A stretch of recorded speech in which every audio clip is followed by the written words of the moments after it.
So we're focusing a lot on self-managed super funds now because we're actually seeing our generation, their super funds are getting quite large now.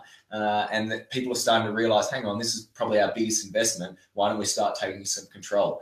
Can you talk about the type of property, because property is a great option for super funds, that you think would be a good option in super funds?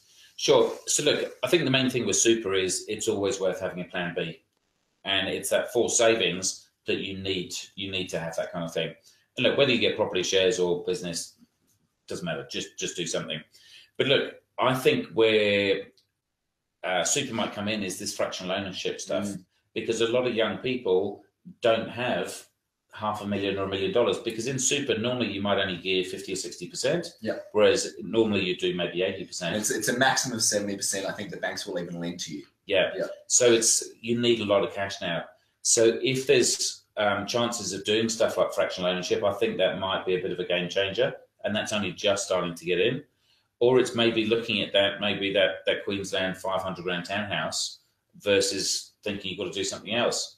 And the advantage with things like Queensland is quite often the rent returns are maybe 5, 6, 7%, whereas in Sydney they're down to kind of 3 or 4% at the moment.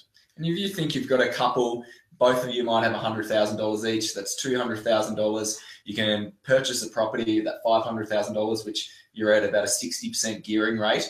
And then each year you can actually salary sacrifice up to $25,000, which is effectively paying the mortgage rate at up to 50% discount from what the taxman would be getting. So it's quite amazing, the opportunity there. And then you can be aggressive, and then you can start diversifying off to other assets once you've built up some cash reserves. The one downside that I see with self-managed super and property is that when your property goes from 5 to 600, you can't then refinance again and pull the equity out.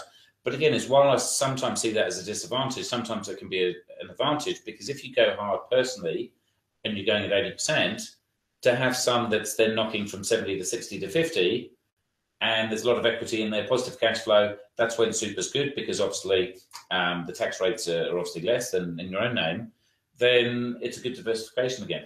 Definitely. Still within property, but less geared. And just seeing it as you grade a portfolio and you go, well, where is this investment? Is it best held? Is it best held in your personal name, or could it be in a super fund? That's sort of the stuff we look at. Yeah. So look, I'm a massive fan of, even though I'm just property, of diversification, and lots of fingers, lots of different pies, then so much the better.